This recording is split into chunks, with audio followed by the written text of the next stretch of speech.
Alright folks, Rick will again back again. Poorly this week. Full of the dread leggy. But I've loaded up on soothers, so we're off again anyway. Series 8, Episode 5 of Doctor Who, Time Heist. Not going to miss this episode. Really enjoyed this episode. And it seems to get better every time I rewatch it. So yeah, definitely having this in. And, you know, it's Time Heist. It's a heist story. Got to have a thief on the set. So we brought in Gambit. And with Gambit's reputation, I thought it best that we send Perry on hair holidays this week. So let's dive right into it with the plot. So, it's a heist movie. And not just a bank heist, a time travel heist. The Doctor and his team have to break into the unbreakable bank and rob it. Sounds simple enough. It's really not. It's incredibly complex. It's beyond complex, both on screen and in the writing. And I'd say they nailed it. Both times. Lots of twists and turns, some obvious, some less so. Not much room for the character development, but it's a heck of an adventure and there's enough going on. There's enough to get a grip on all the characters, so that's good enough for me. Oh yeah. Then there's the monster. The Teller. It looks awesome. And its telepathy gimmick is really cool. It really is a great monster. Really hope we get it back at some point. Though, with the ending it got, we might not. I mean, it's too complex to go through the ins and the outs of the plot here. I'll let you watch it and find them out for yourselves. Also, far too many spoilers to go into. If you're watching this, you've probably seen it already, but I don't want to give too much away to you. Watch it, lots of twists and turns, well worth checking out for it. They're robbing a bank. That's the gist. And there's the Teller trying to stop them. Yeah, gotta say, it was a very well constructed piece. I really enjoyed it. Good plot, good solid story. A beginning, a middle and an end. A proper story. So good to have one of them again.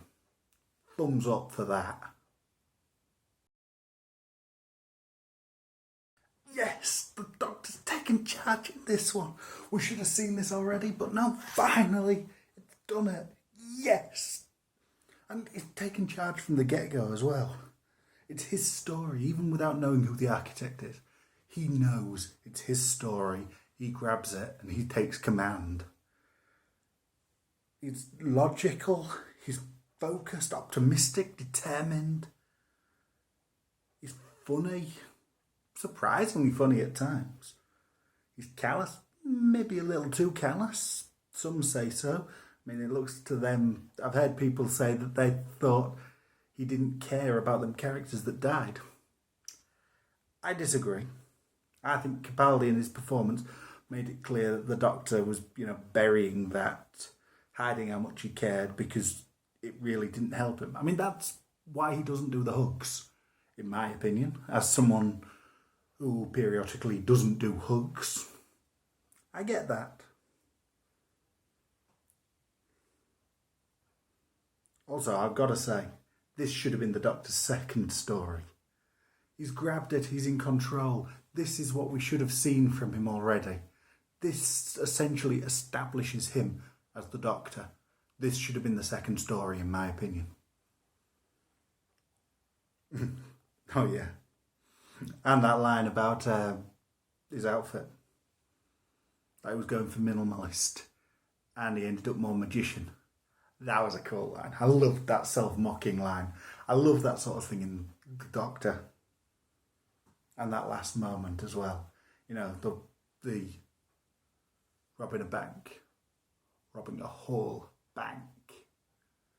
Beat that for a date. that was just the Doctor's competitiveness once again. That really does look like it's his big thing. He's competitive. And that really worked nicely. He nailed it. Spot on, the Doctor this week. Really, really good story for him. Really well played. Really well written for him. And he did what he should be doing all through the series. At last. Yeah, really not much to say here.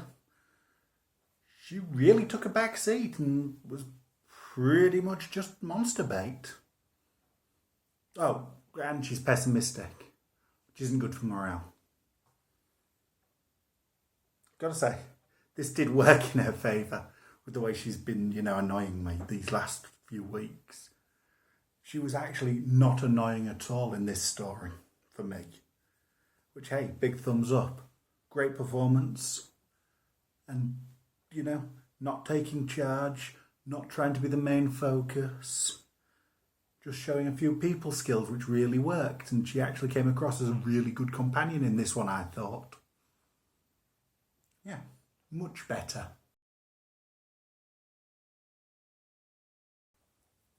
Right, so these are the other two that make up the Doctor's team. Team Not Dead. They're interesting characters, I must admit. Sai is an augmented human with computer parts shoved into him. He's a hacker and bank robber.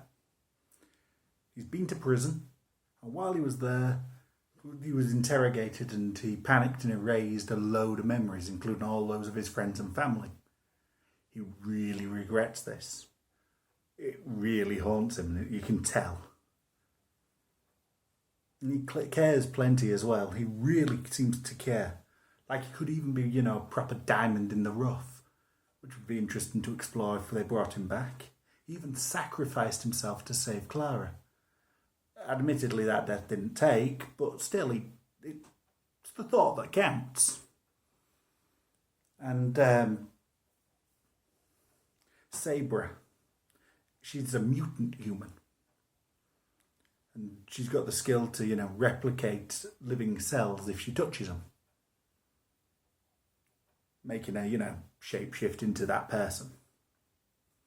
But she can't control it. Anytime she touches anyone, it happens. And she really sees it as her curse. I can see how bad that can be. But yeah, basically that does just make her rogue out of their X-Men fame. Easy Gambit. We know how you feel about her. I think Rogue's a fan favourite character. I really like the character. I'm not complaining about that. Just making the observation. And she can read people's faces too. She's worn so many that she can read them and tell when people are lying, which is a nice secondary skill. It makes sense. And she's clearly got a past. That line about leaving it a bit late to meet a good man just before she dies. Yeah, that death doesn't take either. But it's still a good line. And it would be fun to look into her past at some point. I actually really like how well the four of them, with the Doctor and Clara included, work together as a team. I would actually love to explore that more and love to see more of that. There seems some proper chemistry there rather than, this crap we're getting with Danny. Samuel Anderson, good job acting it. Not loving your character though, but these I actually really enjoyed a lot more. So, you win some, you lose some.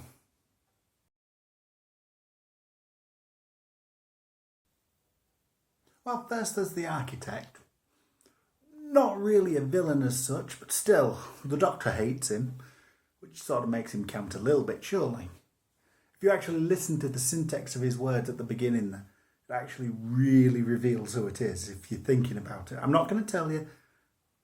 No big spoiler here for that big twist, if you want to call it the twist, or the big reveal, or whatever you want to call it. No spoilers. So enough of him, onto the real villains. Miss Delphos. Now, she's the head of security. And she believes everyone has a price and she's scared of being fired. aside from that, she's at best generic, at worst kind of cheesy. But she's played with great relish by the beautiful and talented Keely Hawes, and that kind of saves the character. It's just the enjoyment you can see she's having with the role. Other than that, no, it doesn't really stand up as the big villain. Cara Brexis, on the other hand, that's sort of greed personified, if you will. If you'll let me have that bit of a dodgy simile. She really doesn't do much in the episode and just, shows up at the end, proves she's a heartless cow and runs away. But you don't need much more than that from a proper villain. And she does make a good villain. Though that is lessened by her deathbed repentance as things are, cycled through.